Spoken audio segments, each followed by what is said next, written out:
Bon dia! En aquest vídeo anem a fer exemples de càlculs de resistències equivalents de circuits lineals. Tenim un circuit lineal i ens preguntem quina és la resistència equivalent que es veu des dels terminals A i B d'aquest circuit. Per calcular aquesta resistència equivalent, connectem entre els terminals A i B una font de tensió. La diferència de potencial que ens dona aquesta font de tensió és Vx i pel fet d'estar connectada en el circuit lineal proporciona un corrent Ix. Definim resistència equivalent com el quocient entre Vx i Ix, és a dir, si substituïm el circuit lineal per la resistència equivalent, el punt de treball de la font de tensió no varia. En alguns circuits, calcular la resistència equivalent es pot fer per simple inspecció. Per exemple, del circuit de la pantalla ens preguntem quina és la resistència equivalent que es veu des dels terminals A i B. Doncs la resistència R1 i R2 estan en paral·lel i el conjunt està en sèrie amb R3. Del circuit que tenim en pantalla ens podem preguntar quina és la resistència equivalent que es veu des dels terminals A i B. Però resulta que ara el valor de la resistència equivalent no es pot trobar per simple inspecció, ja que, a part de resistències, tenim una font de corrent controlada per corrent. Per calcular aquesta resistència equivalent, connectem entre els terminals A i B del circuit una font de tensió. La diferència de potencial que ens proporciona aquesta font és Vx, i pel fet d'estar connectada en aquest circuit, passa a través de la font un corrent que anomenem Ix. La resistència equivalent serà igual a Vx dividit per Ix. Ara el problema és trobar una expressió de Vx en funció de Ix. Definim la diferència de potencial V1 i V2.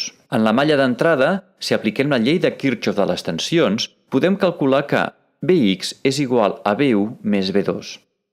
El corrent que circula a través de la resistència R1 és igual a Ix, i aplicant la llei d'Ohm podem calcular quina és la diferència de potencial que té aquesta resistència entre els seus terminals. Per aplicar el mateix procediment per la resistència R2, necessitem primer saber quin és el corrent que circula a través d'aquesta resistència. Si apliquem la llei de Kirchhoff dels corrents en el node N1 i sabem quins són els corrents que entren en aquest node, que són Ix i beta vegades Ix, podem calcular quin és el corrent que surt d'aquest node i que passa a través de la resistència R2. Ara, aplicant la llei d'Ohm, podem calcular quina és la diferència de potencial que té aquesta resistència entre els seus terminals. Sumant les expressions de V1 i de V2, trobem una expressió de Vx en funció de Ix i els components que tenim en el nostre circuit. Si dividim els dos termes de la igualtat per Ix, trobem una expressió de la resistència equivalent d'aquest circuit. És interessant emfatitzar quina és l'efecte de la font de corrent controlada per corrent sobre la resistència equivalent que nosaltres hem calculat. Aquests són dos. Primer, la resistència R3 no apareix en l'expressió de la resistència equivalent. I el segon efecte, la resistència R2 ens apareix multiplicat per un factor beta més 1. Ens preguntem del circuit que tenim en pantalla quina és la resistència equivalent que es veu des dels terminals A i B. En aquest circuit, tot i que sol hi ha resistències, resulta que no estan connectades ni en sèrie ni en paral·lel i no podem trobar el valor de resistència equivalent per simple inspecció.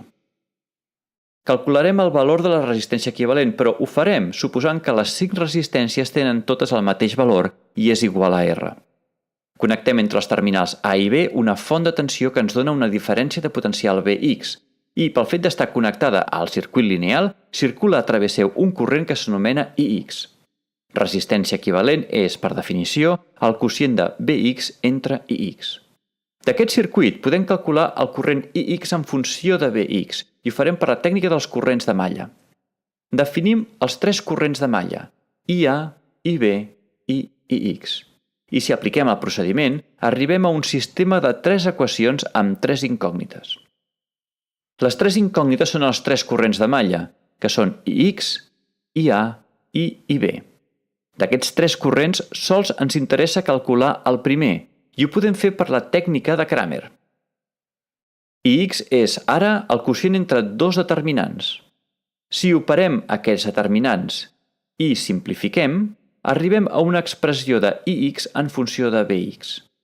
Recordem que la resistència equivalent és el quocient entre Vx i Ix. Això vol dir que, d'aquest circuit, la resistència equivalent és igual a R.